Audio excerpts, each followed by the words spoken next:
नमस्कार। आज के इस विश्लेषण में हम एक बेहद खास और रोमांचक विषय पर बात करने वाले हैं। क्या आपने कभी सोचा है कि इतिहास का सबसे पहला लव मैरिज यानी प्रेम विवाह किसका हुआ था? आज हम महाभारत काल की एक ऐसी कहानी डिकोड करेंगे जो सिर्फ रोमांस ही नहीं बल्कि वादों, निष्ठा और हमारी मानवीय भावनाओं का एक बहुत ही शानदार उदाहरण है। तो चलिए इस प्राचीन गाथा के पन्नों को एक-एक करके पलटते हैं। अब यहाँ एक बहुत ही दिलचस्प सवाल उठता है, इतिहास के सबसे पहले प्रेमी आखिर थे कौन? शायद आपके दिमाग में रोमियो जूलियट या हीर रांझा का नाम आ रहा हो, लेकिन सच तो ये है कि इन सब से भी हजारों साल पहले एक ऐसी प्रेम कहानी रची गई थी जिसने सचमुच स्वर्ग के देवताओं तक को हैरत में डाल दिया था। ये प्राचीन रहस्य और इसके मुख्य किरदार इतने अद्भुत हैं कि आप हैरान रह जाएंगे। भाग 1, इतिहास की पहली प्रेम कहानी। आइए सबसे पहले कहानी के दो मुख्य किरदारों से मिलते हैं। एक तरफ है नल, ये निषाद देश के राजा हैं, एक बेहद बहादुर योद्धा और बिल्कुल बेदाग उज्ज्वल चरित्र वाले इंसान। और दूसरी तरफ है विदर्भ देश की राजकुमारी दमयंती। कहा जाता था कि उस समय तीनों लोकों में उनके जैसी रूपवती स्त्री और कोई नहीं थी। दमयंती की सुंदरता और उनके गुणों के चर्चे पृथ्वी से लेकर स्वर्गलोक तक मशहूर थे। भाग 2, पंखों वाला मैचमेकर। अब सुनिए कि ये कहानी शुरू कैसे होती है। ये बड़ा ही मजेदार किस्सा है कि कैसे एक हंस ने प्राचीन दुनिया के सबसे बेहतरीन डेटिंग ऐप का काम किया। हुआ यूं कि राजा नल एक दिन बगीचे में थे और उन्होंने एक सुंदर से हंस को पकड़ लिया। अपनी जान बचाने के लिए हंस ने राजा से एक सौदा किया। उसने कहा, मुझे छोड़ दीजिए और इसके बदले में मैं राजकुमारी दमयंती के पास जाकर आपकी ऐसी तारीफ करूंगा कि वो सिर्फ आपको ही अपना पति चुनेंगी। नल मान गए। हंस ने अपना वादा निभाया और दमयंती से नल की इतनी तारीफ की कि राजकुमारी ने बिना देखे ही राजा नल को अपना दिल दे दिया। भाग 3, एक दिव्य दुविधा। लेकिन कोई भी अच्छी कहानी बिना किसी ट्विस्ट के पूरी नहीं होती, है ना? कहानी में असली तनाव तब आता है जब दमयंती के पिता उनका स्वयंवर आयोजित करते हैं। दमयंती की प्रसिद्धि इतनी जबरदस्त थी कि स्वयं देवराज इंद्र के नेतृत्व में स्वर्ग के देवता भी उनसे विवाह करने के लिए पृथ्वी पर उतर आए। जरा सोचिए, नल के सामने अब कोई आम राजाओं की चुनौती नहीं थी, बल्कि सीधे स्वर्ग के सबसे शक्तिशाली देवताओं से उनका मुकाबला था। रास्ते में देवताओं की नजर नल पर पड़ी। नल खुद इतने आकर्षक थे कि देवता भी घबरा गए। उन्होंने चतुराई से नल को स्वयंवर से हटाने का एक प्लान बनाया। इंद्र ने नल का रास्ता रोक लिया और उन्हें अपना दूत बनने का आदेश दे डाला। उन्होंने कहा, दमयंती के पास जाओ और उससे कहो कि वो हम देवताओं में से ही किसी एक को अपना वर चुने। जरा नल की हालत सोचिए, ये उनके लिए बहुत बड़ा धर्म संकट था। उनकी लाचारी बिल्कुल साफ थी। उन्होंने कहा, मैं तो खुद उससे विवाह करना चाहता हूँ, फिर मैं आपका ये संदेश उस तक कैसे ले जा सकता हूँ?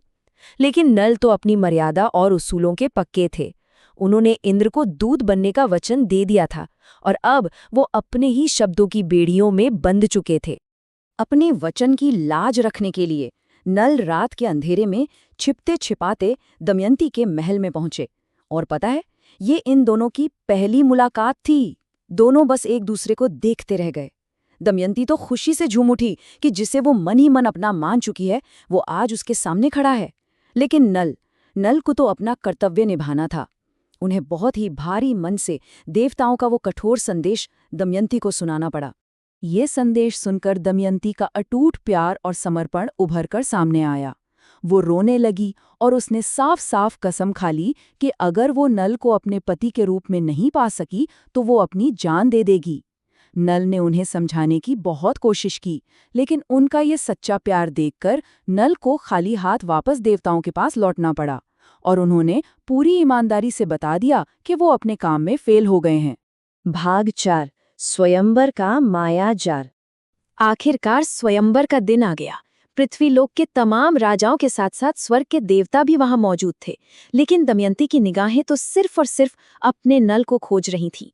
पर यहाँ दमयंती के सामने एक बहुत बड़ी, लगभग असंभव सी दिखने वाली चुनौती खड़ी थी। सभा में एक सच्चा नल था और उसके आसपास बिल्कुल उसके जैसे दिखने वाले कई दिव्य बहरूपिये बैठे थे। जी हाँ, देवताओं ने अपनी शक्तियों का इस्तेमाल करके बिल्कुल नल का रूप धारण कर लिया था। जब दमयंती सभा में पहुंची तो एक नहीं बल्कि कई सारे नल देखकर वो पूरी तरह से स्तब्ध रह गई।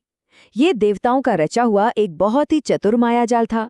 अब यहाँ सस्पेंस ये था कि दमयंती इस उलझी हुई पहेली को आखिर सुलझाएगी कैसे। भाग 5 सत्य की विजय। जब दमयंती समझ गई कि ये देवताओं का कोई छल है तो उसने बहुत ही सच्चे मन से उन्हीं देवताओं से प्रार्थना की। उसने मांगा कि उसे वो दृष्टि दी जाए जिससे वो अपने असली नल को पहचान सकें। उसकी ये अटूट निष्ठा देखकर देवताओं को भी हार माननी पड़ी और उन्होंने उसे वो दृष्टि दे दी। इसके बाद दमयंती ने बिल्कुल एक इन्वेस्टिगेटिव चेकलिस्ट की तरह काम किया। उसने ध्यान से नोटिस किया कि जो देवता नल के वेश में बैठे थे उनके शरीर पर बिल्कुल भी पसीना नहीं था और ना ही उनके पैरों पर कोई धूल जमा थी। यही वो सबसे खास पॉइंट है। साधारण सी मानवीय कमियां जैसे पसीना और धूल, यही असली नल की प्रामाणिकता का सबसे बड़ा सबूत बन गई। ये बात कितनी खूबसूरती से ये दर्शाती है कि दिव्य और परफेक्ट होने के बावजूद देवताओं के पास वो मानवीय कमियां नहीं थीं जो आखिरकार सच्चे प्यार को साबित करने के लिए सबसे ज्यादा जरूरी थीं।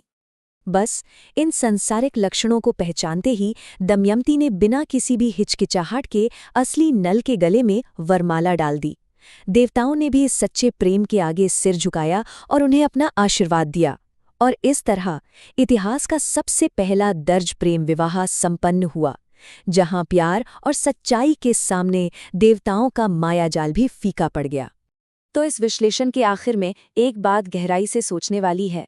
क्या ये बात कमाल की नहीं है कि देवताओं के उस युग में भी एक साधारण सी मानवीय अपूर्णता यानी इम्परफेक्शन ने ही सबसे बड़ा इनाम जीता। पसीने और धूल जैसी आम सांसारिक चीजों ने देवत्व पर जीत हासिल कर ली। ये कहानी हमें बहुत ही प्यारे तरीके से सिखाती है कि सच्चा प्यार किसी परफेक्शन में नहीं बल्कि हमारी मानवीय सच्चाई में बसता है। आज के इस सफर में बस इतना ही। ऐसी ही और भी दिलचस्प ऐतिहासिक कथाओं को डिकोड करने के लिए हम जल्द ही वापस मिलेंगे।